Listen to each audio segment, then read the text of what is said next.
My channel knowledge fusion. Last video में हमने समझा था कि 9th सीरीज हम कैसे सॉल्व कर सकते हैं जावा की हेल्प से।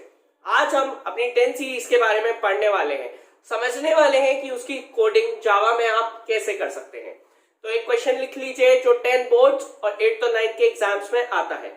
Right a program to print the end terms of the given series. अच्छा, आप एक चीज बोर्ड पे देख सकते हैं, जो मैंने 9th सीरीज का क्वेश्चन डाला था और ये जो 10th सीरीज का क्वेश्चन डाला है, इसमें सीरीज बिल्कुल सेम है, डिक्टो, बस एक चीज का फर्क है। 9th वाली सीरीज में आपकी सीरीज एन पे खत्म हो रही थी और ये वाली जो सीरीज है इसमें आगे टर्म्स वर्ड ऐड हो गया है। लास्ट वीडियो में क्या था कि एन की जो वैल्यू थी वो हम जो वैल्यू यूजर इनपुट करेगा उस वैल्यू तक हमें प्रिंट कराना था। यहाँ पे हमें एन टर्म्स तक प्रिंट कराना है। एन टर्म्स फॉर एग्जांपल, मान लीजिए अगर एन की वैल्यू 10 इनपुट हुई है तो आपको 10 तक नहीं कराना, 10 टर्म्स प्रिंट होने चाहिए। जैसे 2 एक टर्म है, 4 एक टर्म है, तो 1 2 3 4 ऐसे 10 टर्म्स प्रिंट होने चाहिए। और अगर यहाँ टर्म्स नहीं होता, फॉर एग्जाम्पल मान लीजिए यहाँ टर्म्स नहीं होता, सिर्फ एन होता और एन की वैल्यू मैंने 10 डाली होती, टर्म्स को अभी हम हटा देते हैं, तो क्या होता, 2 4 6 8 10 तक चलते ही क्वेश्चन खत्म, हमारी सीरीज का जो सम है वो प्रिंट हो गया। तो हमें इस सीरीज को एन टर्म्स तक प्रिंट कराना है। इसका सीरीज प्रिंट नहीं, बीच में प्लस फंसा हुआ है, तो एन टर्म्स तक इसका जो सम आएगा उसको स्टोर करा के फिर हम उसको प्रिंट कराएंगे। अब देखिए, समझते हैं कि इसको कैसे सॉल्व कर सकते हैं। मैंने आपको हमेशा बताया जावा की स्टार्टिंग हमेशा क्लास से की जाती है। क्लास को एक पर्टिकुलर नाम दिया जाता है जो आपके प्रोग्राम को पूरा डिफाइन करता है, आपके प्रोग्राम को एक्सप्लेन करता है। मैं सीरीज का क्वेश्चन सॉल्व कर रहा हूं तो मैंने क्लास को नाम दिया है सीरीज, और मैं 10th क्वेश्चन कर रहा हूं तो मैंने अपनी कन्वीनियंस के लिए नाम दिया है सीरीज 10। उसके बाद मैंने लगा दिया कर्ली ब्रेस। कर्ली ब्रेस लगाने के बाद मैंने लिख दिया main function, void main. Main function क्या करता है, हमारे पूरे प्रोग्राम की प्रोसेसिंग में हमारी हेल्प करता है, हमारे पूरे प्रोग्राम को प्रोसेस करता है, कंपाइल करता है सब, और जो आउटपुट देता है वो भी मेन फंक्शन ही देता है। ठीक है, कंपाइल तो कंपाइलर करता है, सिर्फ मेन फंक्शन आउटपुट देने के लिए हेल्प करता है और प्रोसेस करने में हमारी हेल्प करता है। उसके बाद में लिखा है इंट एन। अब इंट एन पे यहाँ पे लॉजिक आता है कि हमें पता है कि हमारी सीरीज एन टर्म्स तक चलनी है, तो एन की वैल्यू यूजर ने देनी है, तो इसलिए हमने एक वेरिएबल लिया है एन जिसमें यूजर वैल्यू इनपुट कर सके। कौन से डेटा टाइप का, इंटीजर डेटा टाइप का। यहाँ के इसके बाद हमने लगा दिया कर्ली ब्रेस। यहाँ तक जो हमारा स्टेप 1 है वो पूरा कंप्लीट हो चुका है। अब बारी आती है स्टेप 2 की। स्टेप 2 में हमें जो वेरिएबल्स हमें सॉल्व करने के लिए, इस प्रोग्राम को सॉल्व करने में जो वेरिएबल्स की हेल्प की जरूरत होगी, हम वो वेरिएबल्स लेते हैं। मैंने यहाँ पे 2 वेरिएबल्स लिए हैं, आई और एस इक्वल्स टू 0। आई मैंने लिया है लूप चलाने के लिए, एस मैंने लिया है एक एक टर्म को कैलकुलेट करके जो टोटल सम आएगा उसको एस में स्टोर कराने के लिए।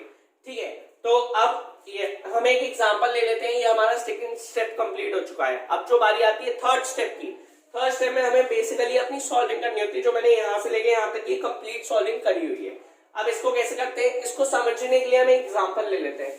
मान लीजिए यूजर ने एन की वैल्यू इनपुट की है 5। फॉर एग्जाम्पल कह देते हैं कि यूजर को देखना है 5 टर्म्स का सम प्रिंट होके, जो सम में एस में स्टोर होके क्या प्रिंट होता है। तो इसकी कोडिंग देखते हैं कैसे होगी। तो यहाँ हमने आई की वैल्यू, इनिशियल वैल्यू 1 लिख दी, आई इक्वल्स टू 1, और एस की इनिशियल वैल्यू हमने लिख दी 0। अब देखते हैं कि इसकी सॉल्विंग कैसे होगी। ठीक है, सबसे पहले I is equals to 1, that is initialisation, जो हमने यहाँ लिख दिया है। सेकेंड स्टेप, फॉर लूप के 3 स्टेप्स होते हैं, इनिशियलाइजेशन, कंडीशन, अपडेशन। ये हो गया हमारा इनिशियलाइजेशन। अब हम चेक करेंगे कंडीशन। आई की वैल्यू क्या आपकी 1, एन की वैल्यू क्या है 5, 1 is lesser than equal to 5, क्या 1 5 से छोटा है, कंडीशन ट्रू है। हम लूप के अंदर आ जाएंगे। लूप के अंदर आते देखिए क्या दिया हुआ है। सबसे पहले i इंटू 10 एक स्मॉल ब्रैकेट में बंद है, तो सबसे पहले ब्रैकेट सॉल्व होता है। तो i इंटू 10, आई की वैल्यू क्या है 1, 1 इंटू 2 इट्स 2, जब आप 1 को 2 से मल्टीप्लाई करेंगे 2 आया, 2 मॉडुलस 4, 2 को जब आप मॉडुलस करेंगे 4 से तो क्या रिमाइंडर आएगा आपका। देखिए, जब आपने, अब ये डिवाइड नहीं हो सकता, जब ये डिवाइड नहीं हो सकता, तो जब कोई चीज डिवाइड नहीं हो सकती तो वही जो नंबर या डिजिट होती है वही एज अ रिमाइंडर हम यूज कर लेते हैं। तो यहाँ पे 2 ही आपका रिमाइंडर होगा। अच्छा, हम रिमाइंडर क्यों निकाल रहे हैं, आपने एक चीज नोटिस करी, जो जो टर्म माइनस के हैं यानी नेगेटिव है, पहले जैसे क्या है 2 पॉजिटिव 4 नेगेटिव 6 पॉजिटिव 8 नेगेटिव, तो जो जो नेगेटिव नंबर्स हैं वो 4 के मल्टीपल हैं। तो हमें कैसे पता लगाएंगे कि कौन सा सम हमें, कौन सा जो टर्म है वो नेगेटिव है यानी माइनस करना है और कौन सा टर्म हमें ऐड करना है। तो हमने देखा जो भी 4 के मल्टीपल्स हैं वो सारे हमें सबट्रैक्ट करने हैं और जो भी 4 के मल्टीपल्स नहीं है उन सबको ऐड करना है। तो हमने कंडीशन लगा दी, जो भी नंबर होगा अगर वो मॉडुलस 4 कंप्लीटली हो जाता है यानी उसका रिमाइंडर 0 आता है तो वो 4 का मॉडुलस होगा, उसको हम सबट्रैक्ट कर देंगे। और अगर ये कंडीशन इफ की फॉल्स हो जाती है तो एल्स वाला पार्ट रन कर जाएगा जिसमें हम नंबर को ऐड कर देंगे। तो अब हमने चेक किया, जैसे 2 मॉडुलस 4 हमने सॉल्व किया तो इसमें रिमाइंडर हमारा 2 आया, तो 2 इक्वल 0। क्या कंडीशन ट्रू है? कंडीशन हो गई आपकी फॉल्स। तो फॉल्स वाली कंडीशन टाइम पे क्या होगा, एल्स वाला पार्ट रन होगा। अब एल्स वाला पार्ट कैसे रन करेंगे, देखिए s equals to s plus, आपका s क्या है 0, 0 प्लस i इंटू 2, आपकी i की वैल्यू क्या है 1, 1 इंटू 2 2, तो 0 प्लस 2 कितना हो जाएगा आपका 2, तो ये इसमें 0 कट के 2 स्टोर हो गया। यहां से आप ऊपर जाएंगे इधर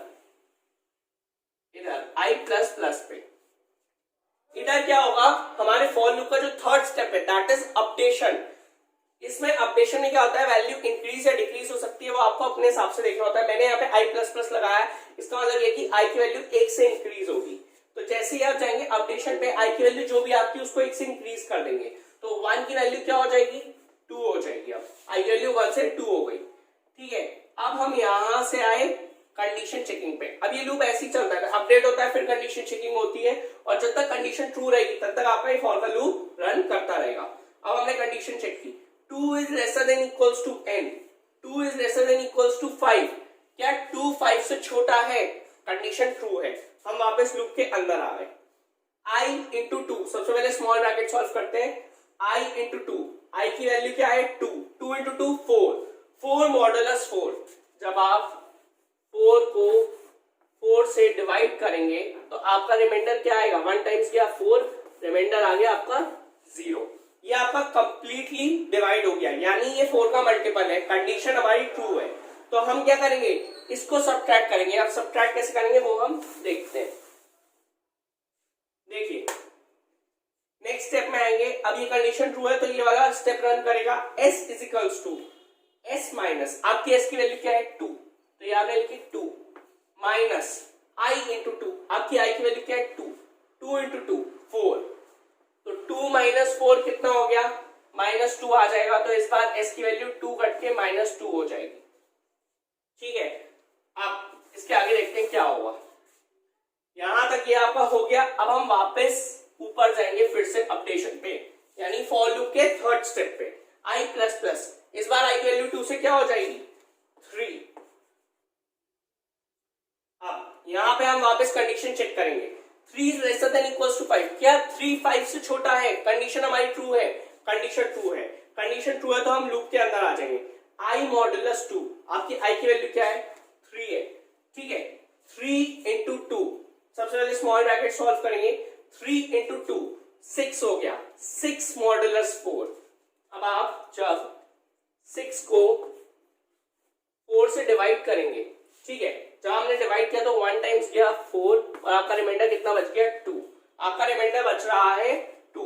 तो पहले ये देख लेते हैं क्या 2 इक्वल 0 है, नहीं, कंडीशन हो गई फॉल्स, तो हमारा एल्स वाला पार्ट रन करेगा। अब एल्स वाला पार्ट कैसे रन करेगा वो देखते हैं। देखिए s equals to s plus, यानी कि s प्लस, s की वैल्यू क्या है -2 प्लस i इंटू 2, i की वैल्यू क्या है 3, 3 इंटू 2 6। अच्छा अब पहले इसको सॉल्व कर लेते हैं, -2 प्लस 6 4 आ गया, तो s में क्या स्टोर हो जाएगा -2 कट के 4 स्टोर हो जाएगा। मैं आपको ये लॉजिक और बताऊंगा कि हम इंटू 2 क्यों कर रहे हैं, क्या जरूरत पड़ रही है हमें इंटू 2 करने की। पहले इस क्वेश्चन को कंप्लीट करते हैं फिर उसको मैं एक्सप्लेन करूंगा। यहां से अब हम जाएंगे वापस ऊपर i प्लस प्लस पे। अब जैसे ही i प्लस प्लस पे गए तो i की वैल्यू 3 कट के अब 4 हो गई। अब यहां से हम आएंगे कंडीशन चेकिंग पे। अब हम चेक करेंगे क्या 4 is lesser than equals to 5, क्या 4 5 से छोटा है, कंडीशन हमारी ट्रू है, कंडीशन ट्रू है। हम वापस फॉर लूप के अंदर आ गए। सबसे पहले ब्रैकेट सॉल्व करेंगे, i इंटू टू, आई की वैल्यू क्या है 4, 4 इंटू टू 8, 8 मॉडुलस 4। जब आप 8 को डिवाइड करेंगे 4 से, जब आपने 8 को डिवाइड किया 4 से 2 टाइम्स जाएगा 8 कंप्लीटली, रिमाइंडर बचेगा आपका 0। तो ये आपका रिमाइंडर बच रहा है 0। अब चेक कर सकते हैं 0 इक्वल इक्वल 0, कंडीशन ट्रू है, कंडीशन ट्रू है। इसका अगर कंडीशन ट्रू है तो s equals to s minus ये वाला पार्ट रन करेगा। तो ये कैसे रन करेगा, अब वो चीज देखते हैं। s is equals to s minus, पहले s की वैल्यू क्या है 4, 4 minus i into two, I की वैल्यू क्या है 4, 4 इंटू टू 8, 4 माइनस 8 कितना हो गया -4। तो s में क्या स्टोर हो जाएगा, -4 स्टोर हो जाएगा। -4 स्टोर होते ही हम वापस लूप के ऊपर यानी third step that is updation पे जाएंगे। यहां से गए हम ऊपर अपडेशन पे, i प्लस प्लस, फिर से हमें i की वैल्यू 1 से इंक्रीज करनी है। तो ये 4 कट के क्या हो गई, i की वैल्यू 5 हो गई। अब हम वापस कंडीशन चेक करेंगे, क्या 5 is lesser than equals to 5, क्या 5 5 से छोटा है, कंडीशन फॉल्स। क्या 5 5 के इक्वल है, कंडीशन ट्रू। इन दोनों में से एक भी चीज अगर ट्रू होती है तो कंडीशन ट्रू मानी जाती है, अंडरलाइन। अब सबसे पहले ब्रैकेट सॉल्व करेंगे, i इंटू टू, आई की वैल्यू क्या है 5, 5 इंटू टू 10। जब आप 10 मॉडुलस 4 सॉल्व करेंगे तो क्या होगा, जब आप 10 को डिवाइड करेंगे 4 से तो ये 2 टाइम्स जाएगा 8, आपका रिमाइंडर बचेगा 2, आपका रिमाइंडर बच रहा है 2। क्या 2 इक्वल इक्वल 0, क्या 2 0 के इक्वल है, क्या आपकी कंडीशन ट्रू है, कंडीशन हो गई फॉल्स। कंडीशन फॉल्स होगी तो एल्स वाला पार्ट रन करेगा। तो आप देखते हैं कि एल्स वाले पार्ट में अब कैसे सॉल्विंग होगी। s is equals to s plus, s क्या आपका -4, -4 प्लस i इंटू टू, आपका i क्या है 5, 5 इंटू टू कितना हो गया 10। तो -4 प्लस 10 कितना आउटपुट देगा, 6 आउटपुट देगा। तो ये हमारा s में 6 स्टोर हो गया। यहां से आप ऊपर जाओगे i प्लस प्लस, फिर से अपडेशन पे i की वैल्यू 5 से इस बार क्या हो जाएगी, आपकी 6 हो जाएगी। जैसे ही 6 हुई आपने कंडीशन चेक कराई, क्या 6 is lesser than equals to n, क्या 6 5 से छोटा है, नहीं, कंडीशन फॉल्स। क्या 6 5 की इक्वल है, नहीं, कंडीशन फॉल्स। तो आपकी कंडीशन कंप्लीटली फॉल्स हो गई। ठीक है, अब आप यहां से फॉर के लूप से बाहर आ गए, ये आप आ गए यहां पे फॉर के लूप के बाहर। लास्ट स्टेप बच रहा है SOPS, इसका मतलब क्या है, system dot out dot print s। अब s जो है वो इन्वर्टेड कॉमास में नहीं है, अगर वो इन्वर्टेड कॉमास में होता तो डायरेक्ट हमारा s प्रिंट हो जाता, पर वो इन्वर्टेड कॉमास में नहीं है। जब कोई चीज इन्वर्टेड कॉमास में नहीं होती तो उसकी जो वैल्यू है वो प्रिंट होती है। s की वैल्यू हमारी क्या आ रही है, 6 आई है, तो ये हम 6 इसमें प्रिंट कर देंगे, आउटपुट स्क्रीन पे 6 एज इट इज प्रिंट हो जाएगा। ठीक है, अब यहाँ पे दो चीज नोट करने वाली है, एक तो आप एसओपी यूज नहीं कर सकते, आपको system dot out dot print use करना है। दूसरी चीज, ये जो मेन वर्किंग है, अगर ये चीज दिमाग में नहीं बिठाओगे तो कोई भी क्वेश्चन सॉल्व करना बहुत मुश्किल हो जाता है। इसको और इस ड्राई रन को प्रॉपरली समझिएगा ताकि आपको कोई भी दिक्कत ना आए। अब मैंने बता दें, मैं लास्ट में आपको बताऊंगा मैंने इंटू टू क्यों किया है। देखिए, यूजर का कहना था कि उसे 5 टर्म्स चाहिए, 5 टर्म्स का जो सम है वो चाहिए और वो प्रिंट कराना है। हमने 5 टर्म्स का सम निकाल के एस में प्रिंट करा दिया। टर्म्स क्या थे, 2 -4 6 -8 प्लस 10। अब 5 टर्म्स को 1 2 3 4 5 के टर्म्स थे, तो अब उनको सीरीज के हिसाब से कैसे कन्वर्ट करें वो हमें सोचना था। तो मैंने देखा, मैं अगर 1 2 3 4 5 सबको 2 से मल्टीप्लाई करूं तो क्या बन जाएगा, 1 into 2 2, 2 into 2 4, 3 into 2 6, 4 into 2 8, 5 into 2 10। तो यानी कि मुझे ये समझ में आ गया, अगर मैं 1 2 3 4 5 सारे टर्म्स को अगर 2 से मल्टीप्लाई करूंगा तो वो सीरीज के अकॉर्डिंग आ जाएंगे।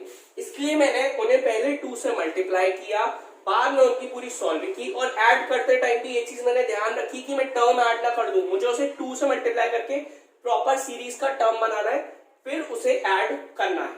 अब आप चेक भी कर सकते हैं, आपका आंसर सही आएगा। जैसे कि हमने 5 टर्म्स का आउटपुट क्या निकाला है, 6।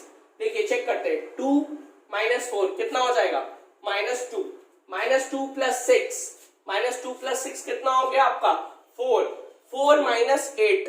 जब आप 4 को -8 करेंगे तो -4 आएगा, -4 + 10, -4 + 10 को सॉल्व करेंगे तो आपका 6 आएगा। तो 5 टर्म्स का आउटपुट आपका क्या आ रहा है, 6 आ रहा है, हमारा आउटपुट सही आ रहा है। इसमें दो चीजें ध्यान देने वाली हैं, अगर टर्म्स नहीं होगा, जो मैंने पुरानी सीरीज का क्वेश्चन डाला था उसे ध्यान से देखिएगा, ध्यान से समझिएगा। अगर टर्म्स नहीं होगा तो आपको n की वैल्यू तक का लूप चलाना है और i में 2 इंक्रीमेंट करना है, और अगर टर्म्स है तो टर्म्स वाइज क्वेश्चन को ध्यान से देखिएगा कि n पूछा गया है क्वेश्चन में या टर्म्स पूछा गया है। n मतलब होता है कि वो वैल्यू, और टर्म्स मतलब होता है प्रॉपरली 1 टर्म 2 टर्म, इस टाइप के कितने टर्म्स पूछे जा रहे हैं। तो आई होप कि आपको ये वीडियो क्लियर हो गया होगा। अगर ये वीडियो पसंद आया हो तो इसको लाइक करें, शेयर करें और सब्सक्राइब करना ना भूलें। और एक इंपॉर्टेंट बात, अगर आपको कैसा भी कोई भी डाउट है तो आप मुझे कांटेक्ट कर सकते हैं, कोई भी क्वेरी है तो आप मुझे किसी भी तरह कांटेक्ट कर सकते हैं। मेरी मेल आईडी, मेरा कांटेक्ट नंबर और मेरी इंस्टाग्राम आईडी डिस्क्रिप्शन बॉक्स में अवेलेबल है। Have a good day.